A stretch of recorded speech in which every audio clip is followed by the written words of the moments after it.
Hi, I'm Jim from Pure Wave Audio, and today we are unboxing a Mojave MA-1000 Tube Microphone.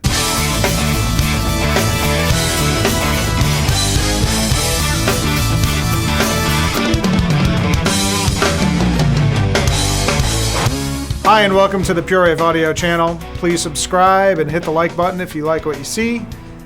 In the near future, I'm going to be doing a shootout between the MA-1000, the new SE Electronics Rupert Neve RNT tube mic, a U67, and maybe some other mics like maybe an SE Gemini 2 or something like that.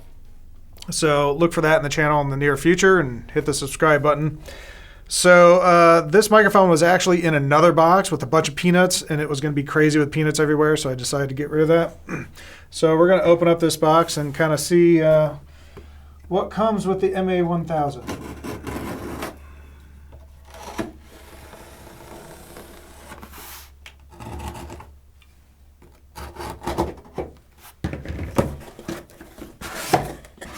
Very nice.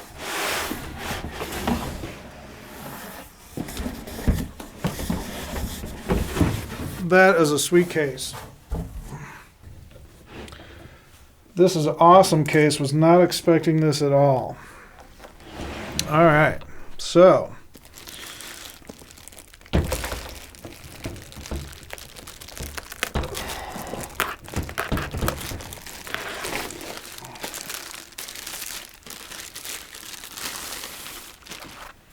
we have a nice box with a special push button on it. Push button allows the microphone case to open. This is really, really nice. I'm actually shocked about this. This is great.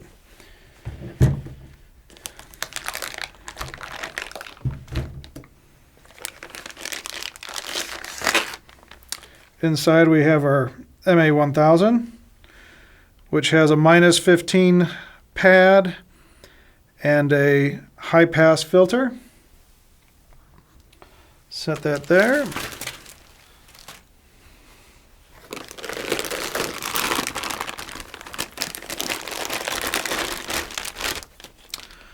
So we have the shock mount. I believe this is called a slingshot. Very nice, all felt pad on the inside. Seems really sturdy. This is actually a step up from some of the stuff I've seen before.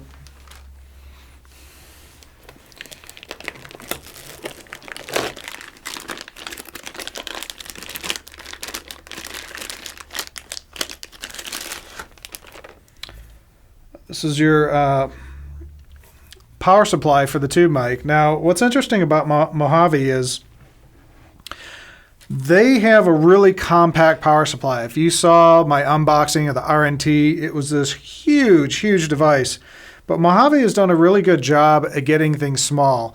And you can imagine with a studio with, let's say, even 3 or 4 tube mics in a small room, all these power supplies everywhere, it could get a little bit, a cluster, if you will.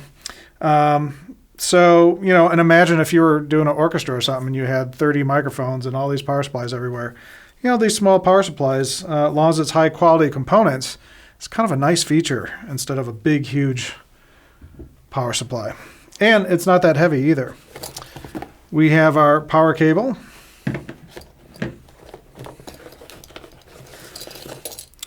We have our, looks like 1, 2, 3, 4, 5, 6, 7. Looks like a 7 DIN cable to actually go between the power supply and the tube mic. And we have a special Mojave badge, a Mojave drink bottle opener. I'm assuming beer. And looks like a flight pass with your information. So when you're carrying your microphone from job to job through airports, they know who not to give the mic back to when they steal it from you.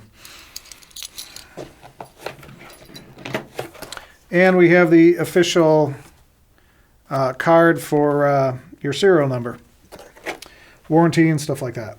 So very cool little items here. But I will say, this case is freaking awesome. Super hardcore, weatherproof, You know, this is the kind of stuff that you buy when you're traveling with your video gear, you know, almost a nice Pelican case, basically. But this is nice, high-quality stuff. I was not expecting that at all. And I don't want to hear comments about how I'm more interested in the case than the microphone, because I've been waiting to get this microphone for a long time. I'm just really surprised. This case is actually really nice, too. And I've never seen one with a little push-button latch. It's really cool. So, what can I tell you about this microphone?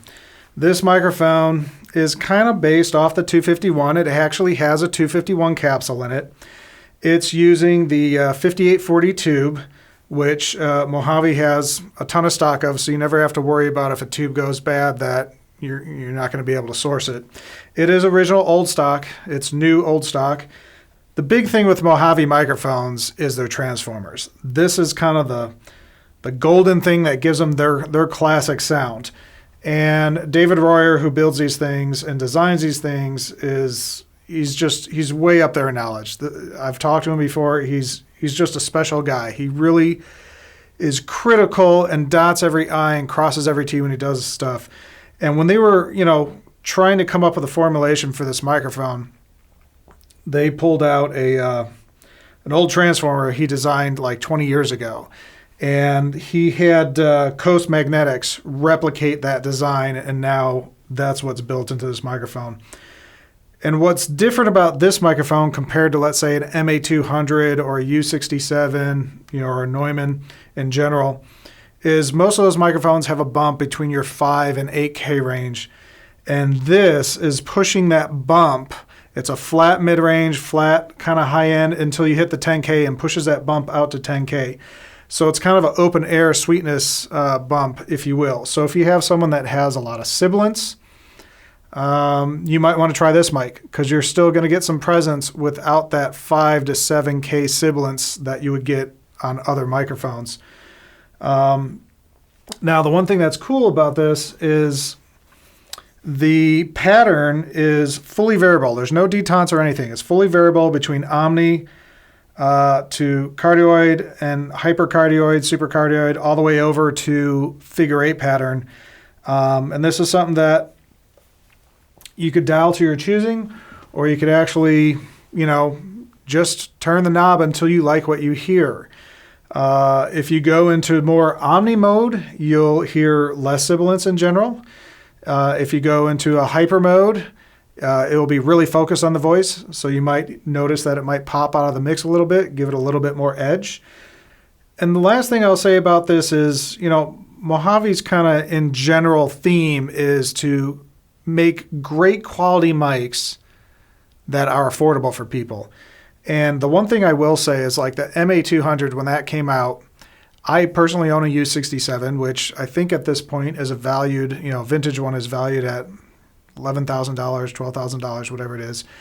And for the average person, if I put up the U67 and I put a MA-200 next to it and I A and B it, you know, for me, I hear about a 0.5 to maybe 1 dB difference in the high end. And besides that, I don't hear a difference. To the average person, they're probably not going to hear that. So for, you know, around $1,000, you get something that's comparable with $11,000 mic. That's amazing. This is the first mic that they've made that is even higher quality in components and stuff like that. And they're kind of pushing in more towards the $3,000 range, $2,800 range. And but the mics that it's compared to are $20,000. So, you know, or up to $20,000. So it's an amazing mic. It's beautiful looking. It sounds amazing. And so I can't wait to do the shootouts coming up soon. So definitely hit the subscribe and like button. And hopefully we'll hear that in a few weeks. Appreciate it as always.